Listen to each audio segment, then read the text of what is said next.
السلام عليكم. هدي أهلا إسين لعقت مدح فرشدا عن كاد البدي واندليا ككين ماشي أدونيشيد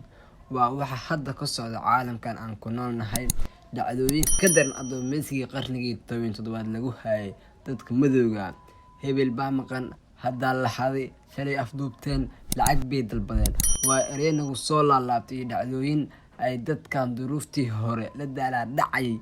ودر صونتي waa daanyarnimada iyo fikirka xun ee burcada dadka qafaas ay ugu dhaqmayaan ummadan wili ku taala diiftii hore oo aysan wili ka soo kabsan qafaalashada caruurta maahan wax dal ay gooni u tahay waxay ka jirtaa dal walba oo ay macquul tahay in wax laga qafaasho kooxaha burcadkan waa kuwa markasta ka fikiro hadba sidii ay hoosooda ku wadi lahaayeen ayagoo fiirinaya saaxada wadankaas iyo xaaladda ay ku nool yihiin dadkaas waxayna ka shaqeynayaan hadba sidii ay hoosooda ay ku noqon lahayd mid sii socoto mana ahan wax ku cusub caalamkan laakiin waxay ku xiran tahay falcelinta dadkaas iyo isbedelkoodaba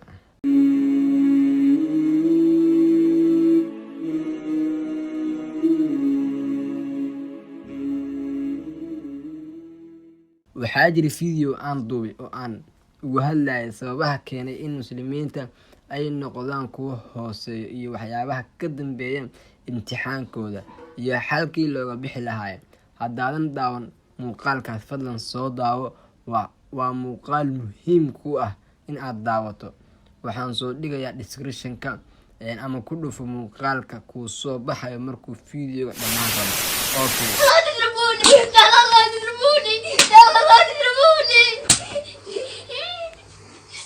ماشي الله لا تدربونني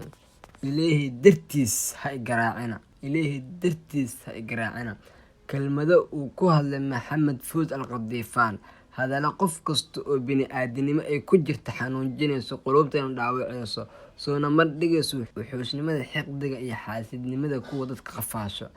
كدي مركيسة كدي ريان يعني سو أفحر انت ريان ربي جعلادي dadkan rabbi uu ku tusi awoodiisa in shamaalin uu ku noolaa ceel markii la soo baxsana u geeriyooday waxaa baraha bulshada qabsaday muuqaal aan indhaha loo dhameystiri karin kaas oo ay soo duubeen burcadan cunugan yar qafaalatay ayagoo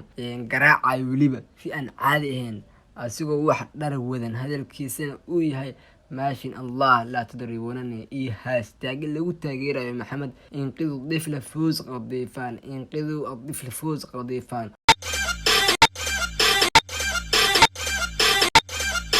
وقرالة أتكو أركز براها بالشدة سيبي آلة تويتركا إيا قرالة أي دادك قارسو قرايين هابا أبضنا دان دادك سوريانكا كواس أو أهاي مرير مغرب أيا رير سوريا كفي عن هذه الدنيا أي كمشقو سند godkaas rayaan uu ku jiray sidii lagu soo saari lahay inta uunan dhiman ka hor miyaysan ku mashquulin sidii maxamed looga soo badbaadin lahay burcadkaas inta aysan nafta ka siibin sida wuxuusnimada u dhaqmayso cunugan yar muuqaalkan waxaa ugu talagalay in aan ugu hadlo qisada maxamed فوز القضيفان بجلد الطفل فواز محمد القطيفان ل6 سنوات للضغط على أهله في بلدة إبطع بريف درعا بدفع القطيفان الذي قامت عصابة باختطافه ونشرت مقاطع له وهو يتعرض للضرب والتعذيب. محمد واسيدي جير سوريان waxa uu muddo 3 bil amal uu ku jiraa gacanta kuwa dadka qafaasho maxamed oo mid ay waaridkiisa kali wiil u yahay mustaqbal iyo rajo wanaagsan laga lahayn ayaa markay taariikhda ahayd 2 November 2022 asiga oo ka soo baxay xaafadiisa oo ku taalo baadiyaha magaalada Darca ee Suuriya qafaalatay burcad xilli uu ku sii jeeday madrasadiisa burcadii ayaa waaridkiisa u soo diray sawirka wiilkoodii oo ay baadiyoobayeen waxayna ka dalbadeen lacag madax furashaan oo gaaraysa 700 milyan oo bond lacagta Suuriyaanka ah isjiid iyo baryootan kadib waxay ka dhigeen lacagtii 500 milyan oo bond oo lacagta Suuriyaanka ah oo u dhiganta 1400 oo dollar wareysi la yeeshay maxamed adeerkiis ayuu sheegay in ay aalada Telegram-ka kaga sheekaysteen una soo direen sawiro iyo muuqaalo xanuun badan in ay jirdil iyo dhaawac u geysan doonaan cunugooda haddaysan iska dhiimin lacagtaas laga doonayo ee burcadnimada ah كتر الأصابع كل يوم إصبع بعد أسبوع راح أرجع للتعذيب. حاليا راح أوقف التعذيب، لا تخليني أحط عقلي بعقلك. صرت مخلف معي مرتين، شو بدك بالتعذيب؟ كتبت له بقول راح أوقف التعذيب ليوم الأربعاء الجاي.